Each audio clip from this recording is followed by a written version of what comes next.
Well, good morning and welcome to our inaugural tenX Talks of 2025. We're excited here to look at the state of venture as it relates to Central Florida here in the Orlando tech community. Good morning. My name is Paul Coulter, and we have a team of experts who are going to talk about the outlook for venture for Central Florida. We've got four leaders. Starting with Ken Hall, who's a partner for Deep Work Capital. You may know him as he serves on the board for the tenX community. I'd like to also introduce Rob Panapinto. He's the partner and he's actually the managing partner for Govo Ventures, and we're excited to get his insights as it relates to government investment. Next, we have Kyle Assman. He's the managing partner of Backswing Ventures. And to round out the discussion, we have Suyash Mohan, and he's with Plug and Play. And Bob Reed and I partner on these discussions each and every month. And so we're excited to dive into some great questions and some insights.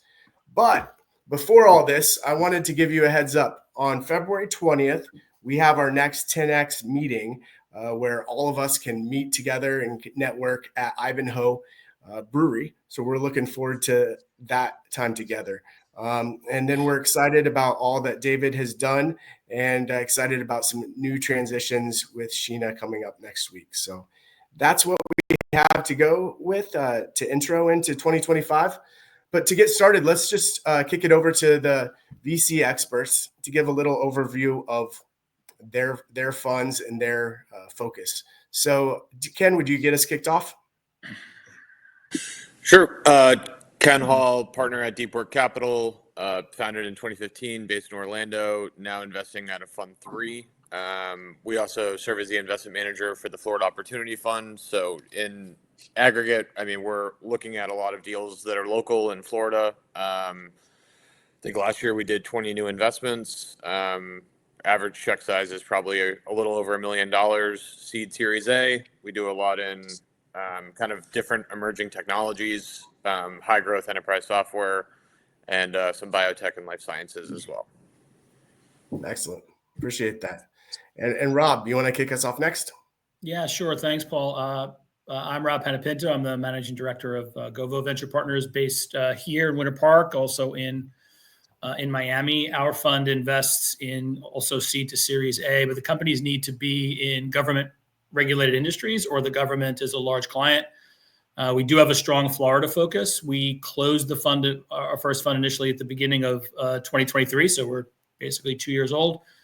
We've made 8 investments, 6 of which are in the state of Florida. And I also get to see things through the other side, entrepreneurial lens, through help co-found the Rally Accelerator, which focuses on social enterprises. And I have a part-time role at the University of Central Florida, helping run our business incubator. And I also sit on the board of Starter Studio with Bob. Excellent. Glad to have you here. And Kyle, we're glad to have you here this morning as well. Why don't you talk a little bit about Backswing? Sure. Good morning, everybody. Kyle Assman, Backswing Ventures, started in 2020. We're focused on seed stage defense and security technology. We just launched our third fund. We have 16 active portfolio companies, 10 active portfolio companies in Fund 2, had 3 exits in Fund 1, and we just launched our third fund and did our first 2 deals. Exciting times and great to see the growth.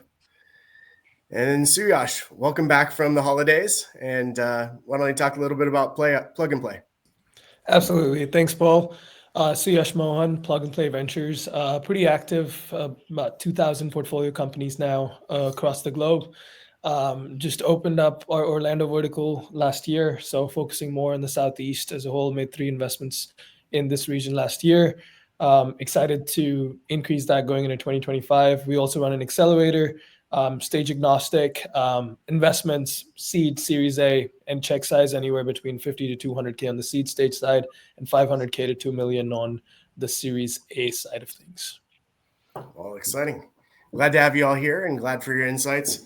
I wanted to just kick off and take a step back. Obviously, we're in 2025, but I want to take a look at 2024. Data shows that the actual deal number of deals was down in 2024, but I think there's some anomalies, and I think there's some bright spots in coming out of Q4. But I wanted to toss that over to Rob to get started and just get your take in general from what 2024 was looking back. Yeah, the problem is, I think, a little bit like what part of the market are you asking for? Because all of those general VC numbers, there's a lot of AI noise in them. So, a lot of those numbers, certainly the valuation numbers, are driven by that. So if you strip AI out of it, and I've seen some data. I mean, I think it unfortunately would paint a more dismal picture. That being said, where we are, because I also think you got to separate what's going on nationally and what's going on in Silicon Valley, and Suyash Bhai has a much better perspective on this since Plug and Play is a national organization. But if you look in Florida, I would say to me, 2024 was there. At least in our thesis, I think we're seeing a lot of really strong companies at the early stage, a lot of experienced entrepreneurs, a lot of entrepreneurs who've migrated from other parts and have come down here to run their next businesses, which we find pretty interesting. But I would say it's particularly at this. Listen, both at the seed and Series A, I think it's still a challenge for entrepreneurs, right? Closing their rounds, they may get a lead investor. We tend to lead investments and get some follow on. But closing rounds, I found in 2024 for almost all of our portfolio companies continues to be a challenge. So it's a grind, right? And it's a grind for us as fund managers to raise capital, and it's a grind for entrepreneurs in 2024. I think 2025 will hopefully look a little bit better, but it was a grind year is probably the best way I can phrase it. Rob, I agree with what you said. I think that a lot of the downturn in 2024 actually was more related to the fund side than the portfolio company side.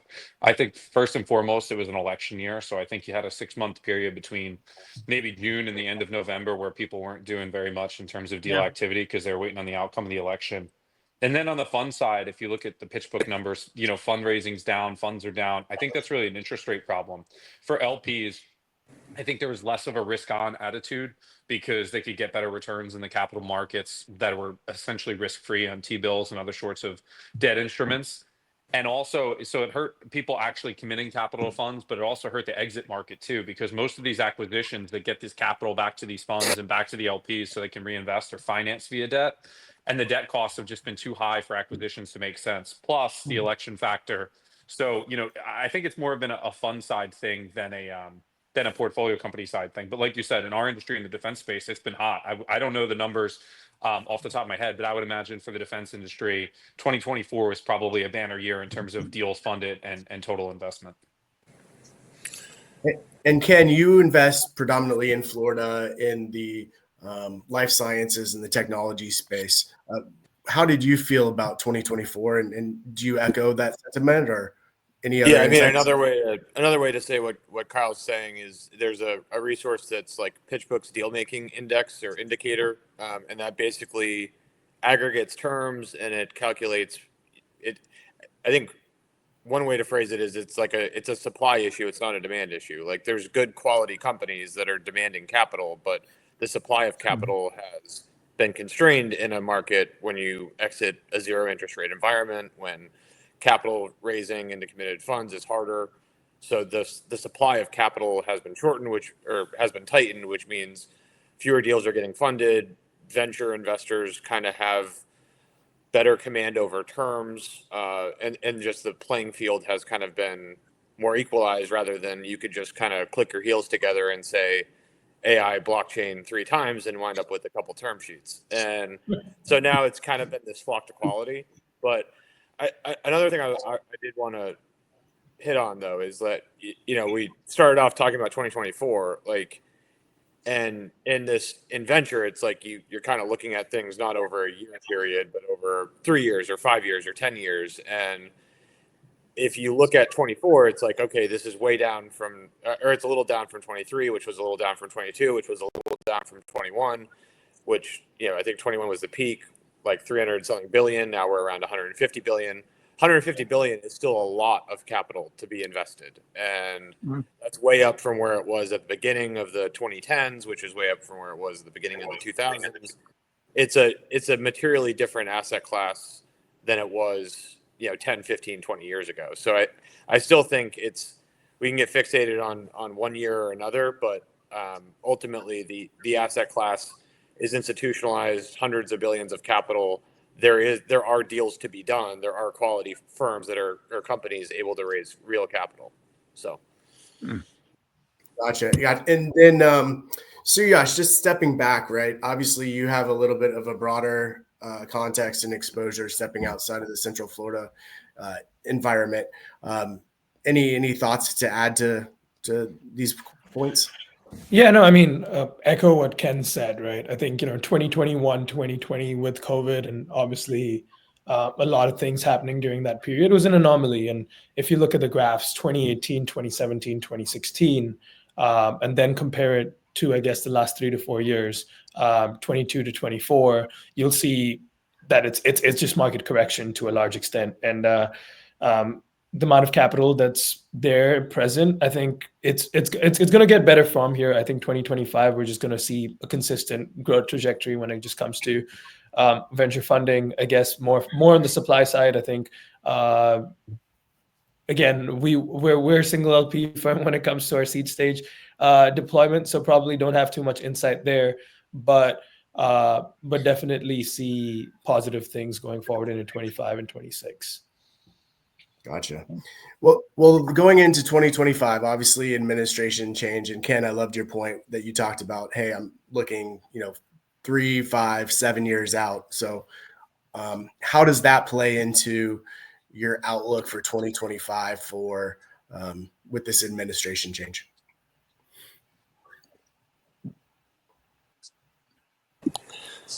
I feel like Rob should answer that one. No, I mean, I think that, yes, there's going to be probably short-term tailwinds in, some industries that are operating in trying to navigate through a lot of regulation. There's going to be short-term headwinds for maybe some companies that are trying to that typically import and they're concerned about tariffs. There's implications, both good and bad. But I think like looking 3, 4, 5 years out on what we're hoping for is, I think, a more relaxed M&A market, which can provide liquidity. And so that we might be able to exit some of the companies and be able to distribute capital back to the LPs and be able to reinvest. Because right now, the public markets are effectively closed because of high interest rates. That seems to potentially be turning, but for the last year or so, it's been effectively closed. And the M&A markets have been chilled because almost any major M&A deal is getting scrutinized. And so nobody seems willing to kind of pull the trigger on that. Hopefully that turns, provides liquidity. I think that's where we're hoping to see some change. Gotcha. Well, Rob, what do you think about as you face with the government and the government focus?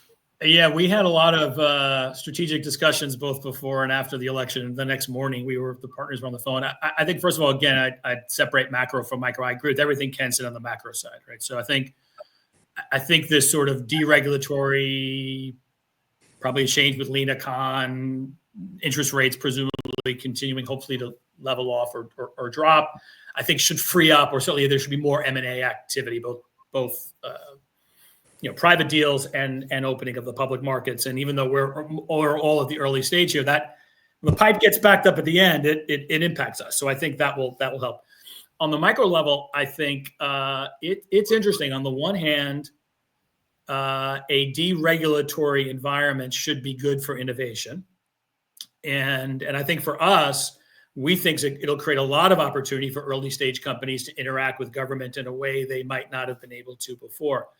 On the other hand, if the government gets a little more disciplined, some of the things they're talking about at DOGE, could there be cuts in spending at the federal and state level that could impact companies that are selling to government? So we're sorting through that. I think, Kyle will step in here. I think, areas like defense, I think will continue to be strong from a funding perspective.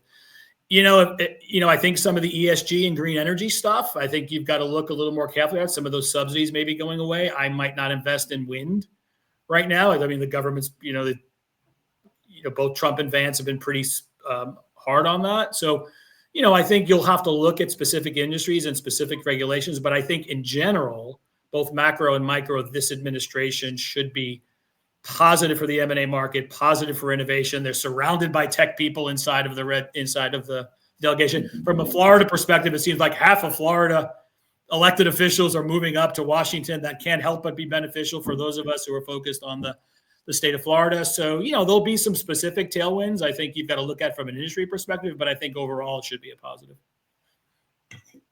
And yeah. Kyle, you had more to add to that? I mean, I think for the defense industry, it's going to be a big boon. We've had a lot of conversations with DARPA and DIU and AFWorks and all these different government organizations inside the DoD. I think one of the problems that the DoD has right now is they fund too many companies for too small of amounts.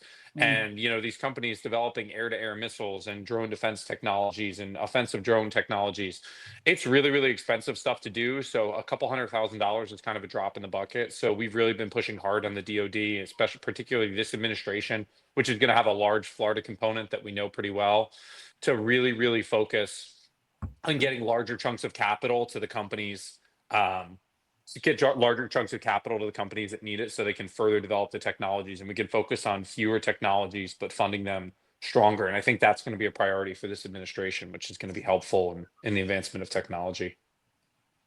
Then how do you dive in and determine which of those fewer technologies you want to dump more money into? How do you evaluate that? Yeah, so it's kind of a push and pull with the government partners, right? So we talk to the government partners quite a fair bit about what types of technology that they want to see, and it's also like, what are we seeing on the innovation side? That's really kind of how it goes, right? Because personally, I don't ever want to lean on the government to tell us what to do.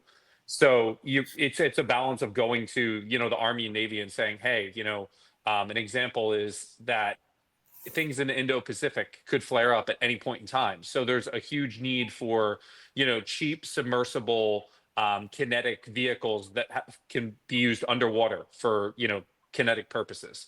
That's a big pain point, right? So then there's a rush in companies like VATN Systems, which is one of our portfolio companies, company Havoc AI, Saronic, that have been getting runs of capital because everybody knows that these are pain points for the Navy. So they want to invest in those things right now. So that's like kind of the push and pull. Or we'll go to the government and say, hey, we have an anti-drone technology that you guys might not know about. Does Homeland Security want this? Does the Army want this? Does the Navy want this? Who wants this?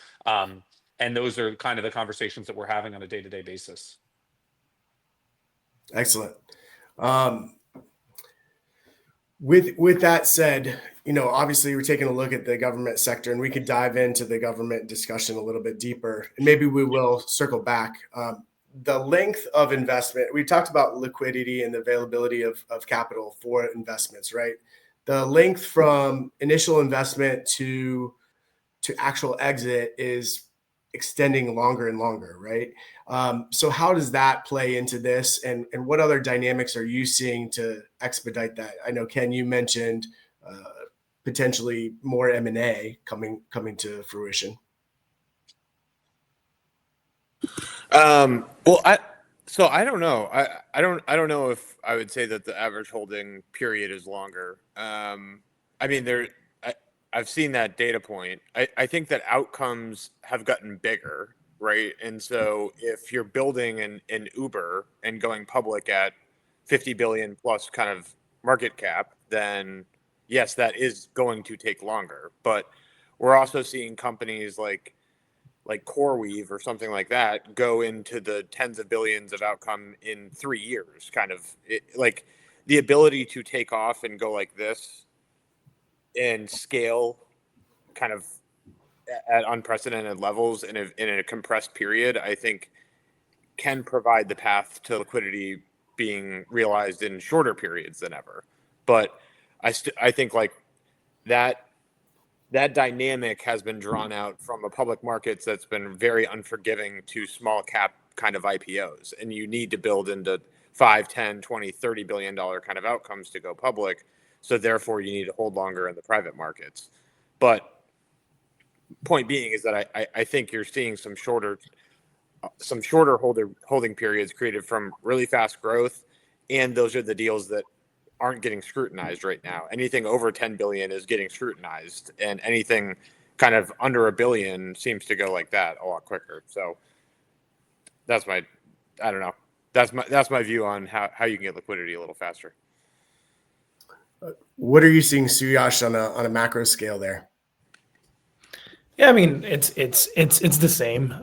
Whether we look at it from a Florida lens or whether we look at it from a global lens, I think, or I guess a national lens. It's been tough. I think, there's obviously, I think it's also been industry specific. We're looking at certain technologies. You look at, obviously, with the mobility rush that happened with Waymo, Cruise, and kind of all of that came up in the last 5 years. And then now, I guess, more on the semiconductor side of things, or more on the compute power, just increase and fun stuff like that. I think all of them kind of play a role too in the longer run in terms of what valuations look like, what exit cycles look like, and really when you go from, I guess, zero revenue to large amount of revenue as well. So a lot of contributing factors, different industries, and I think it's the answer for, I guess, each industry is different, and valuations industry by industry are changing too. So it's been interesting to see how the market's changed in the last 5 years, how valuations have changed in the last 5 years. And I think going into, I guess, 2025 to 2030, I only see that increasing more rapidly, specifically in particular industries. Okay. And then obviously the semiconductor industry is there's a huge focus from the National Science Foundation here in Central Florida, with smart cities, mobility, and other technologies are coming in. What are you seeing really moving, and what's getting you excited about in the morning as you're evaluating your next investments? I was very bullish on quantum computing until Jensen Huang came and shut the market down last week. But I mean, it's interested in seeing how compute power. I mean, it's a big problem. Transistors can only get that small, and compute power needs to increase at a much faster rate than what it has been over the course, I guess, or it has been pretty fast, but I think in the next year or two, that's definitely going to slow down unless there's more technology. I know we talk about chip stacking. We talk about quantum obviously being the long-term solution. But it's going to be interesting to see. I think I'm an observer and learner in this space as well. So it's going to be interesting to see what happens, what kind of technologies come in. And I think a lot of large enterprises are going to lead the charge relative to startups, which are going to be, I guess, more of an additive rather than the perpetrators in the industry. So by large corporations leading the charge, how do you mean by that? I mean, we'll talk about NVIDIA. I think, the last 2 years, we've obviously seen them, it's a very long story, but in the last 2 years, we've seen their name kind of pop up quite a bit. And the question always comes up, like, why NVIDIA and why not a different organization? And then you kind of go back and really look at what the core problem is and where the industry just needs more supply, and I think that's kind of where NVIDIA comes in, or any of, I guess, the larger tech giants in themselves as well are investing more in data centers, compute technologies, and all this fun stuff. So I think it's definitely one space that is going to be interesting to watch in the long run. Well, it's really interesting, right? Because if you take a look back on a macro investment globally, it looks like about 37% of the investments last year were into AI, right? So you have this huge investment, but I know there were a few that most of the money was invested in. There are a few technologies, but I've heard some interesting debates around the table regarding AI and how you look at AI in terms of investment. Anybody want to jump in there with that perspective on AI?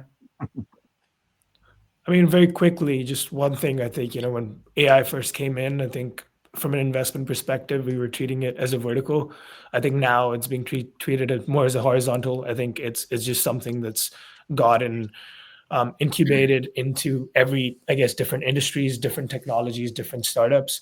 But yeah, I don't think it's going to be more investment in AI. I think it's just going to be more investment in technology, and AI is just going to be a big part of it.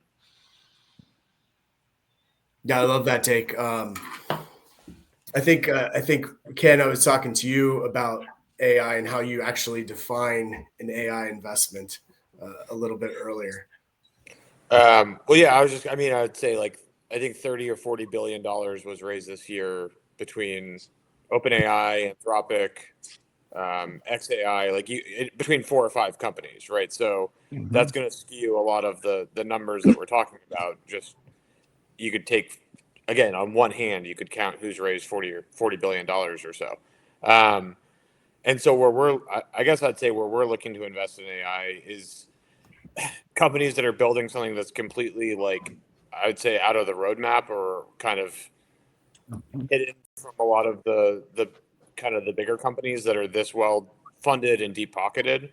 But largely, we're looking to back companies that are going to leverage those innovations and be more efficient, more successful, more optimized from what they're building. Because again, if we're writing a $2 million seed stage check and their competitor just raised $10 billion in San Francisco, we're kind of sending them to war with a butter knife. And that's a recipe for disaster. So we need to find companies that are going to leverage that innovation, and our dollars are going to be stretched further. They're going to be a little more successful, a little more efficient because of those innovations. And it's very similar to like cloud and mobile in 2010. It's like you weren't really going to be investing in somebody competing head on with GCP or AWS, or competing with somebody head on against Samsung or Google or Apple. But you're going to look for companies that are going to leverage that level of CapEx and that level of innovation and that level of investment to build billion-dollar kind of businesses on top of that. Yeah, I think that's right. I mean, we're obviously niched in what we look at to begin with. So for us, we're looking for companies that are leveraging AI around either a specific regulated industry or supporting innovation in government, where their knowledge and their expertise specifically in those areas can leverage AI. I mean, for us, what we have to look for is, first question is, okay, what are you doing that ChatGPT or whoever is not going to be doing in the next 6 months that completely displaces anything that you're doing, right? So what's unique and what's different? Because I think Ken's right. Those bigger investments, those ships have sailed. So, and I would say for entrepreneurs who are, trying to present themselves, I will also say that the days have very quickly passed where if you think putting AI and a couple of slides in your investor deck is going to change any of our minds around the perception of the company. So please don't do that. If you're legitimately leveraging AI in your business, then great. But not every company. I agree with Suyash. Every company to some extent will start to leverage AI, right? It becomes sort of a table stakes for a technology company. But I'm not so sure that everyone should be positioning themselves as a leading AI company, and it's probably not a great investment approach. And I think it's starting to, with most investors, I think it's it's one of those roll your eyes things. So I'd be very cautious around that, how you position your company. Yeah, I would agree. We see so many companies that say they're an AI company, and when people say they're an AI company, the first thing I ask them is if they write LLMs. And when they say no, then I tell them they're not an AI company. And I just hate the buzzwords. It's like, a lot of companies have used AI for a really long time. Google, Microsoft, pretty much every big tech company. I mean, Apple's had Siri. I don't know when Siri came out, but Siri's people ask me all the time, what do you think AI? What do you think is going to happen to AI here? I'm like, well, you've been using Siri for the last, seems like forever, but the last 5, 6, 7 years, I don't even know how long it's been. And I say that all the time. It's like a lot of companies use machine learning and AI and these buzzword technologies in the furtherance of their business, but you're not really an AI company. It's like it's crazy to me that people put the buzzword in front of it, and whatever the name of their company is, add AI to it, and they start off with "we're an AI company," and it's crazy. It's funny how I literally just sent an email this morning back to a founder that I was talking to, and it bounced, and the email said, "We've changed our name to this dot AI rather than .com. So like There you go. it's the number one factor of more AI funding is more companies calling themselves AI, and it's like these are the same companies that in the 2000s were like advanced statistics or whatever, and then in the 2010s it was big data and data intelligence or advanced analytics, and then now it's AI, and it's probably the same underlying technology. It's just rebranded year after Yep. year. So. But I will say again, going back, that being said, if you can go back to where Ken started, if you can leverage AI Yes. in a way that makes a specific business you're going after, vertically you're going after, more efficient, that there's huge value. There's huge value in that. Investors are interested in that. And I do think that's certainly for those of us who are not playing necessarily and trying to invest in XAI at the seed stage, those are the types of things that we are definitely looking for. Yeah, it's not again, I don't know if you want to brand yourself as a leading AI company in a space where your competitor just raised $10 billion, but I think everybody should have a clear and compelling AI strategy and how this technology affects them and how it makes them better, faster, cheaper. Yeah. Yeah. No, Yeah, I love. Sorry, go ahead. Go ahead, Suyash. And to that point, I mean, I think in all senses, it's just about how good you are as a rapper, right? I think to a very large extent, a lot of these are AI rappers. I think we as investors are also rappers in a certain sense, where we're kind of deciding what's good and what's not. And I think just the extent to which you're actually solving a core problem, to Rob's point, that really shows how good or successful you're going to be in the long run. No, I love that analogy, though, Ken. You talked about cloud computing a few years ago, right? It's how do you leverage the power of cloud computing to advance your business objectives? It's how do you take the power of AI now and integrate it in the right way? And I saw a couple people in the chat, Alex and Chuck, mentioning this. How do you leverage the power of AI to really further your business objectives? Bob, were there any other questions on that topic that I missed? No, I think you've hit them, and that summarizes the questions. Yep, about AI and others that came up were already answered. Sounds good. So as we take a look at this, obviously we want to look at how we're leveraging tools to maximize the return to venture outcomes, right? You guys are looking for opportunity for a big bang for your buck, right? And maybe we can just roll back the curtain a little bit and talk about what other components you're looking for as you're evaluating these opportunities moving forward. Rob, do you want to jump in there? Yeah, sure. Well, first of all, I think I just want to go back to somewhere we were a little bit earlier. I think that how much capital a company needs and how long their runway is and being realistic about that's pretty important. Again, just because of some of the macro market, right? It's a tough market to be short on cash in.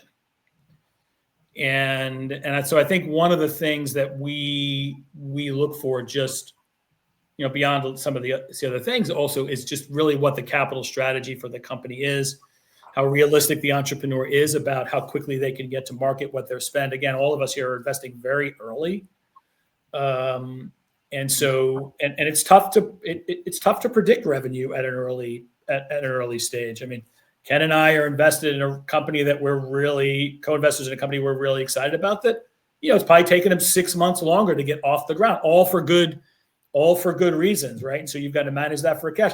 Suyash and I are co-investors in another company that is working with some really big companies, and they're going slower than she would like them to go. So I will say that piece of it, how the macro market for raising capital impacts the value proposition of a company, particularly for a seed stage investor, is really important.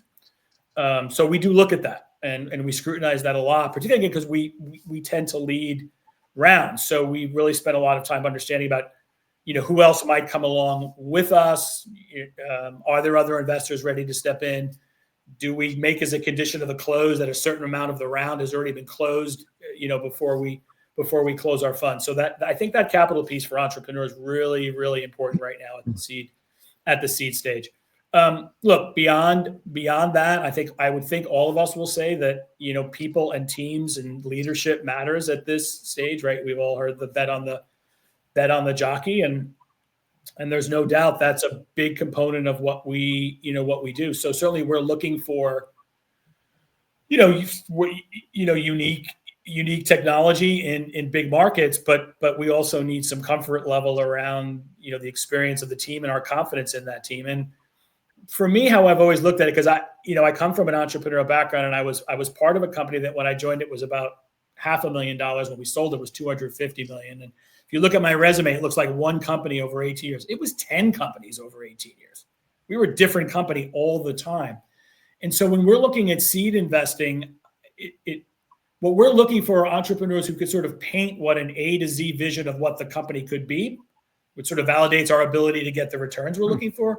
But I'm also knowing that we're likely not the last capital they'll ever raise. I really want to understand how they're going to get from A to B or C to get to that next milestone where they can raise that next round, which, I think makes it tough for early stage investors, entrepreneurs, because you have to have the ability to think both big picture and the vision of your company, but have enough tactical understanding of your business to what you're really going to try to do these next 2 to 3 years to set the stage for that larger vision. So that's a big one for us, kind of, looking at a CEO's ability to be both big picture and small picture, understanding the journey we're going on both in the long term and the short term. Yeah, and I loved your point when we discussed it's not just a template approach to managing the capital, to your first point. No. So one of the no-nos for me is, please don't have your fractional CFO walk me through your numbers and explain to me that the reason you did this is because the percentage of revenue you should be spending on whatever category you're walking through should be X at this stage of your company, and the CEO is silent. I don't expect the CEO to necessarily have to run the spreadsheet, but gosh, I expect him or her to have a philosophy about how they're running their business that a fractional CFO is not going to have. So that's definitely, Paul, a no for me. A good call out. Kyle, I liked your approach in terms of kind of a measured structure, I guess, for evaluating companies. You want to talk a little bit about that and how you approach these opportunities? Sure, yeah. So, I mean, one of the biggest things on how we've invested, and we've had very good success in picking companies in terms of fail rate. I mean, we haven't had a company go to zero yet. It's unlikely we will in our first fund, and hopefully we won't on our second fund. But the biggest thing for us is requiring revenue, and we use the revenue to de-risk the companies. So we're not necessarily looking at the technology. We're like, I would say 45% people, 45% numbers, 10% products. I really, really care about the people. I mean, you look at examples of good products. The BlackBerry was a great product. It's still around, but it got crushed by the iPhone, and it had complete market dominance. It's not because of the product; it's because of the people.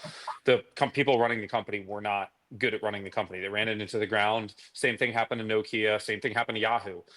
So we're really, really big on the people, and I call it like the zero fail factor. A lot of the folks we invest in are ex-military folks, and it's just like, when I meet with them, I just do not envision any of these people calling me up and telling me, hey, we're out of business or it didn't work out. It's just not in their DNA.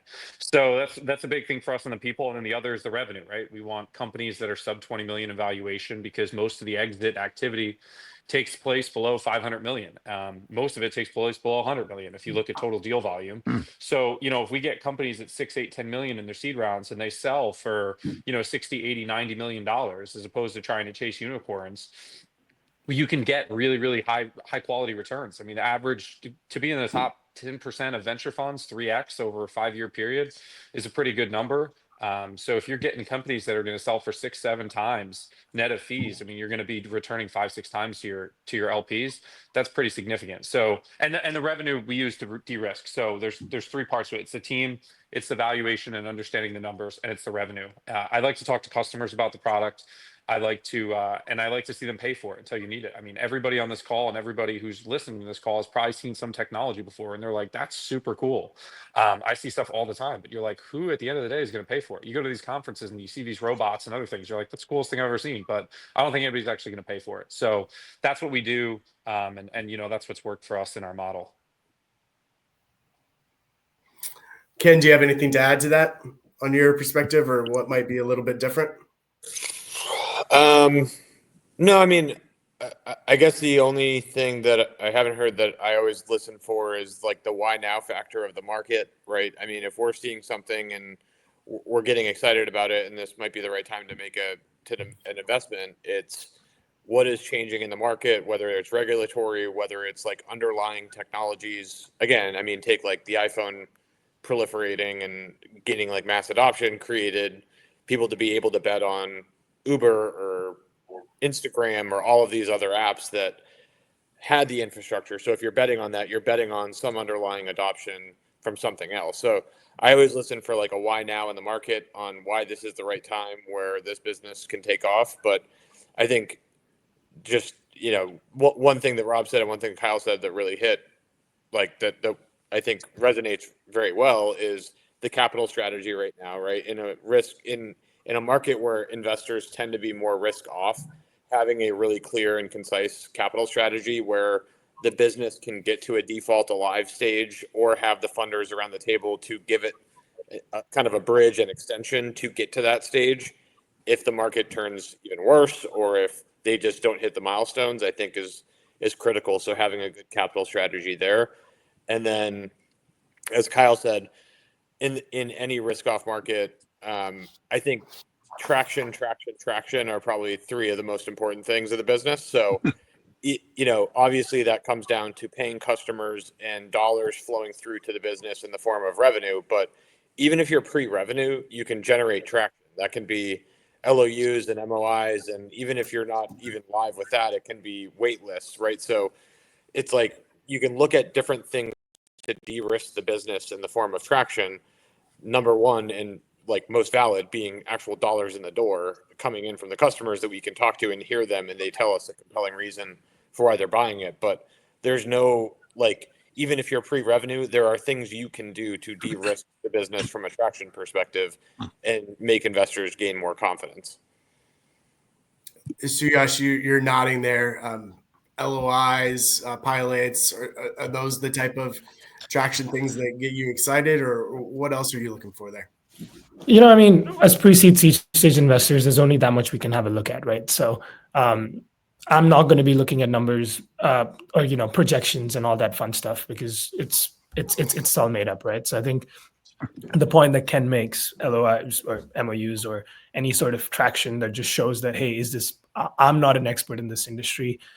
Is a particular person interested in buying your product? Yes or no? If they are, that's a good sign. I mean, it's basic math, really. But I think I more broadly and agree exactly with what Rob, Ken, and Kyle mentioned. But one thing is like, is the product needed today? Is it a need or is it a want? And I think that's like a big deciding factor that people are going to put money, especially in the capital constrained market. People are only going to put money in things that they really need and not in things that they want.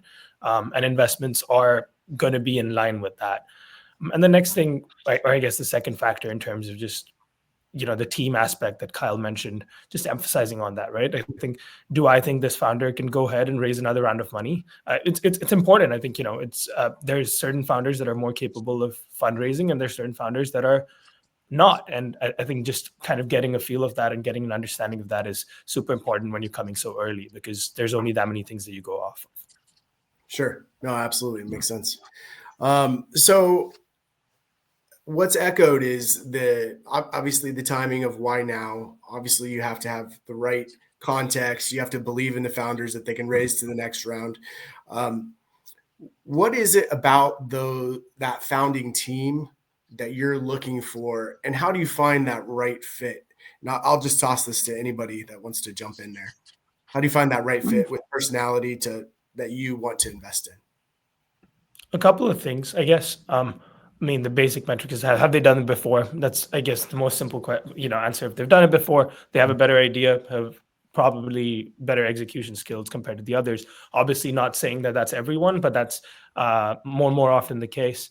Number two, how open are they, or how malleable are they to just feedback and having a discussion with an investor on that?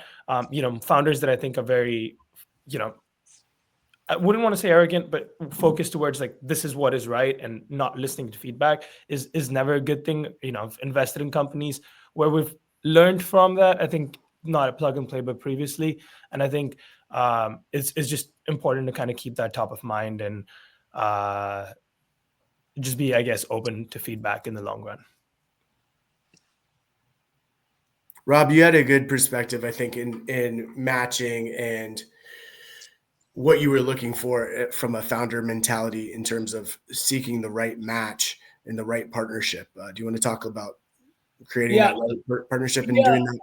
Yeah, I think Suyash actually hit on a lot of it, and I agree with it. I think for two other things I'd add. One, particularly at the stage we're all investing in, teams are not complete.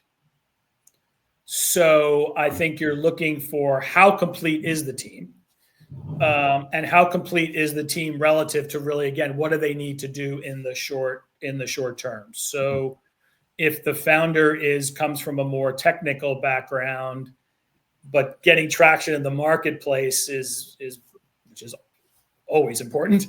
Who's the BD side of what they're trying to do, or vice versa, or as Suya said before, some founders are better at fundraising than others.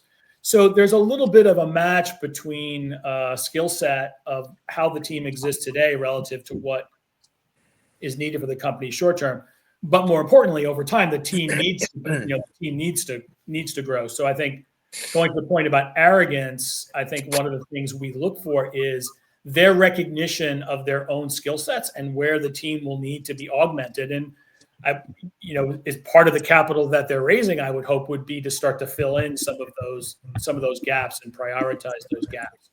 So that's what we're looking for. And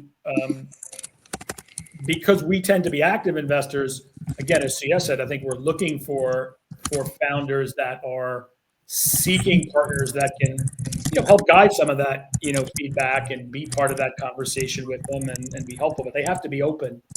They have to be open to it.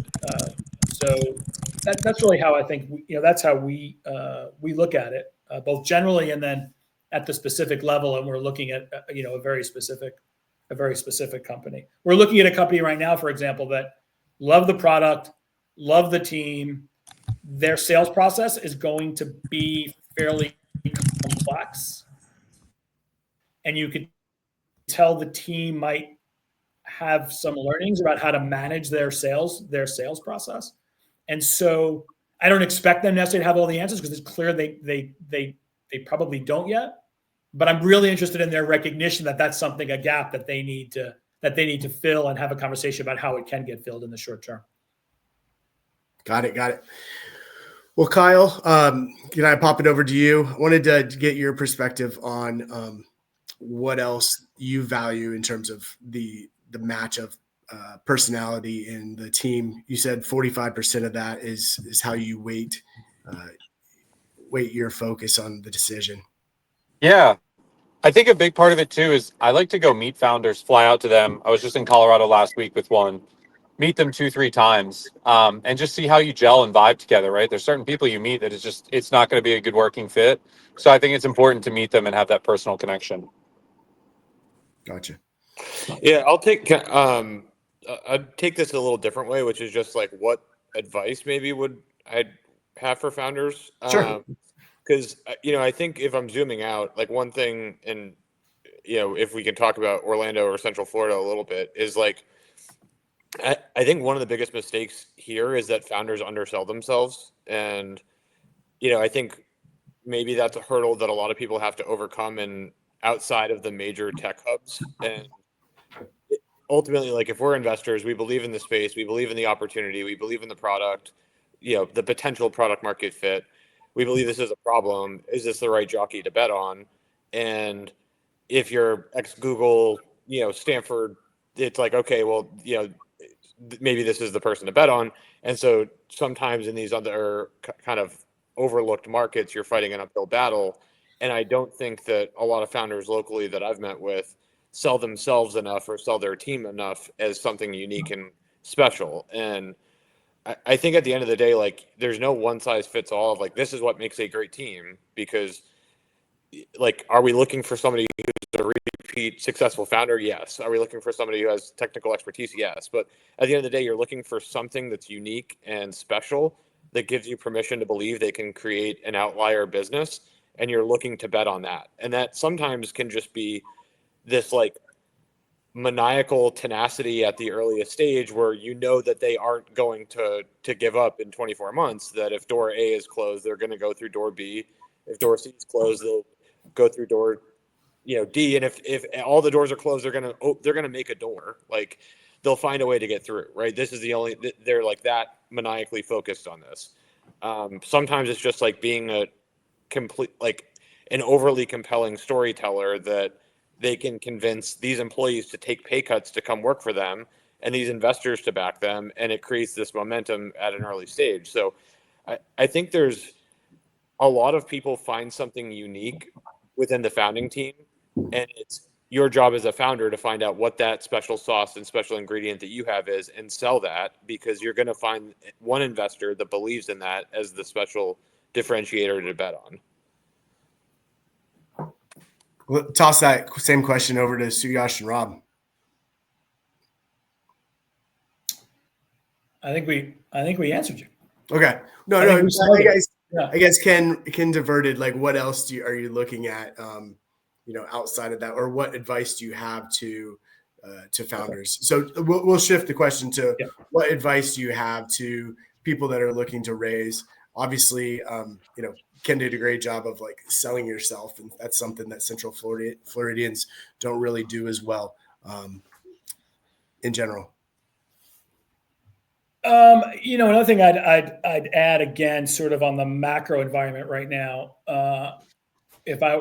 I think entrepreneurs really need to feel, it sort of goes to confidence. I think they need to have some confident conversations with funds about their seriousness of investing, because there's a lot of funds just having conversations with people. And I think because they're being picky, some of the macro supply demand stuff before, particularly at the early stage, I'll be honest, I get a little frustrated, because I think we try to we're not going to get to a quick yes, but we will get to a quick no. And the minute we know no, we will get to no. And again, maybe that just comes from coming from an entrepreneurial background. And so I try to respect the entrepreneur's time. But I do think entrepreneurs can sort of get lost in the process of fundraising. And it's dangerous right now, because a lot of people will spin your wheels only to be told, oh, you're too early. Well, had I asked the right questions a lot early, I've been too early the entire time I've had a conversation with you. And you just don't, because you think you've got somebody, right? It happens in sales as well, right? You sort of continue the conversation hoping and praying. And so my biggest advice to entrepreneurs right now on just the capital side is, feel the confidence to really ask a question, and try to get to some no's as quickly as you do your yeses, because you only have your time. And there's a lot of venture folks out right now, a lot of early stage folks who are asking a lot of private equity level questions in their diligence. And I don't know how you get to yes in some of those firms. And I don't blame the firm, because the firm is, trying to pick the best, or maybe they're trying to look at something that they might invest in next year or 2 years down the road.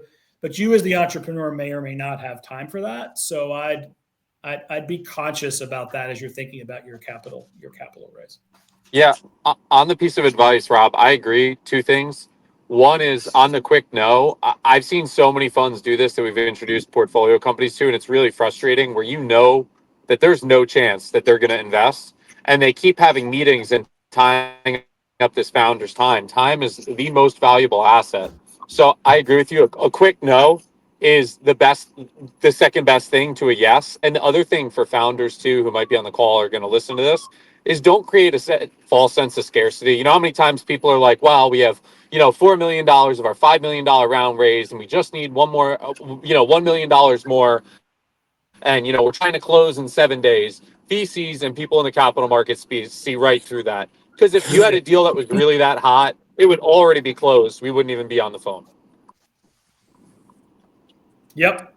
Yeah, I agree with that, but I mean the other extreme of that is this like I've heard this advice given out all the time, which is like always be raising, which I think is terrible advice. And I think that always be networking with like potential investors and founders and people that can once you decide to go forward with a raise, like can help you and be supportive and create that kind of momentum and potentially create real scarcity if you're successful in it. But I agree, don't create a false sense of scarcity, but you also don't want to create a stale offering that everybody has seen 3 times, and it doesn't feel special. So I think there's a kind of delicate balance there. But if you can network within VCs, and especially within founders where you can get referrals from founders to their VCs, I think that can create the right level of urgency.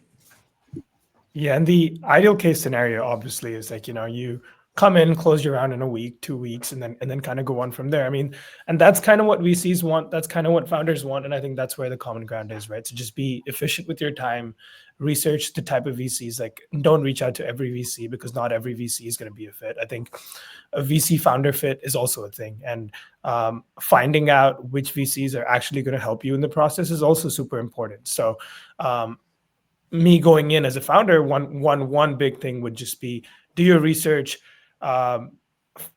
complete exactly what Ken said. Fundraising should be the part of the job that you hate the most, and it should just happen immediately. So like you're allocating the least amount of time to that and just allocate 99% of your time to building the product. And if you love your product and you're building that 99% of the time, VCs are going to be attracted to that and are going to want allocation in your round. So I'd say always product first, and then I think investors is just completely same point as Ken, and go from there. Excellent. Well, as we wind down, if you have a final thought, especially as it relates to that fit of what VCs can add to a founder beyond just the capital, and how you evaluate that match or fit as we wind down the hour. Yeah, I mean, from Plug and Play's perspective, I think, the main value add we want is how can we help increase your revenue from day one, from the day we invest. So we have 500 corporate partners that are part of our network that we are looking to introduce to our portfolio companies to kind of get their products sold to them. And if we can do that, I think that's kind of where I think more than our actual capital that we're dispersing, I think that's where the value add is. We're trying to, get them from, let's say, 50K in revenue to maybe 500, or maybe from 1 million to, 10 million. And if we can do that, I think we're contributing tremendously as investors. Any other final thoughts? I did see something in the chat here asking about the difference between, VC and angel investors. And I would say, again, I don't know how early you are, Alex, but I think angel investors can be a good route to go down. Again, going back to my previous comments, I think you just got to be careful relative to your time, because angel investors can also kind of spin people's wheels. I would try to look at some of the angel networks that are a little more organized, where they round angels together and almost act like a quasi fund.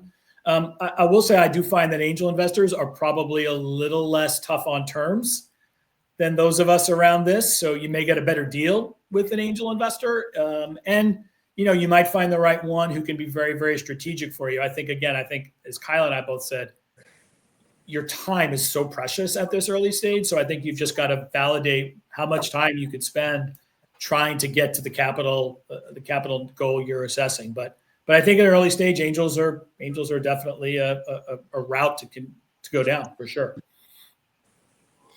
Well, gentlemen, as we talk about time being so valuable, we really appreciate your time, and we really appreciate your insights into what the venture capital markets have looked like in 2024 and what's coming before us in 2025.